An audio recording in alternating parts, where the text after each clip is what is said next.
everyone, welcome back on Study Room. In this video, we will quickly revise what we have done in the chapter. We will do brief discussion of the topics that we have covered in the chapter.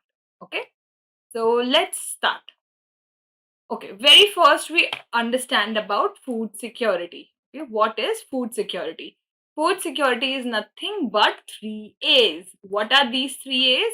Availability, accessibility, and affordability of food to all people at all times. That is food security. Second point here is now we have studied two dimensions of food insecurity. Okay, who are the people who are insecure about food, who they might not have food, enough food for them someday. Okay, so these two dimensions are poverty and hunger. Okay, so first we'll discuss about hunger and then we'll discuss about poverty.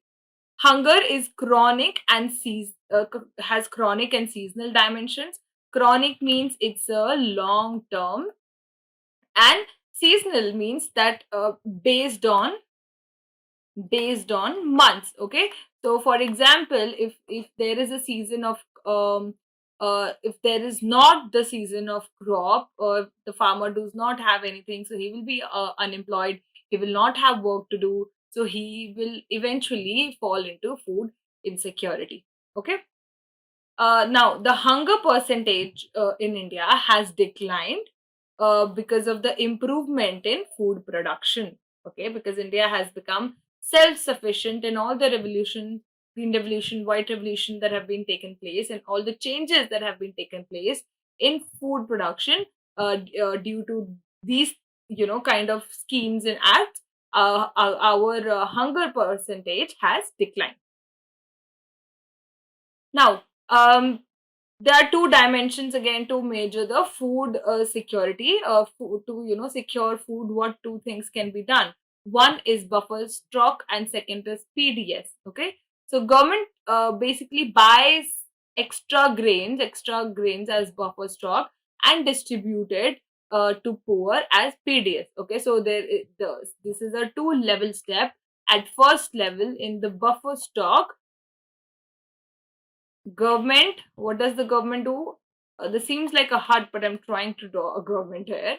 Okay, so government basically purchase buffer stock, means extra grains to from the farmers.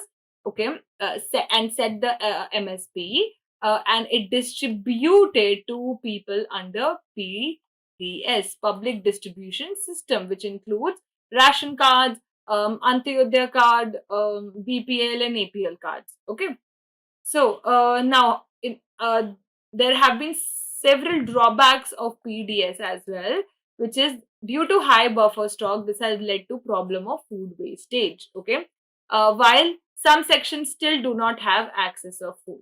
So this is like the system has lots of layers in it, and lots of corruption and malpractices that has been happening in this system, in the system of public distribution system, where retailers play a role, distributors play a role, where in fact private companies sometimes also play a role. Okay, so due to high buffer stock, first it lead to problem of food wastage. Okay, second, it leads to food wastage whilst there is still large section in our country which do not have food in on their plates. Okay, now cooperatives are also working, means private companies, cooperatives are also working to ensure food security. Okay, so they are working in two ways. First is dairy. Okay, so they purchase dairy products, dairy, fresh dairy from farms, from people who rear cattle. Okay, so they for example, company like Amul. Okay, so they give in, like they give employment. And second is food grain bank, food bank or food grain bank, which provide food to the people who do not have food, or at the time of natural calamity, or a situation where food insecurity is there.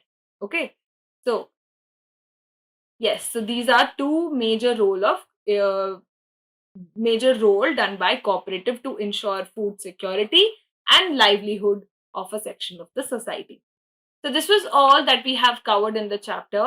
This is a very, very interesting chapter where you have learnt about um, all the about the important words poverty and hunger, and what are the reason and what schemes the government has been doing to improve the condition. So I hope you understand the chapter very, very well. I will see you all in next video with a new chapter. All right, bye. Take care.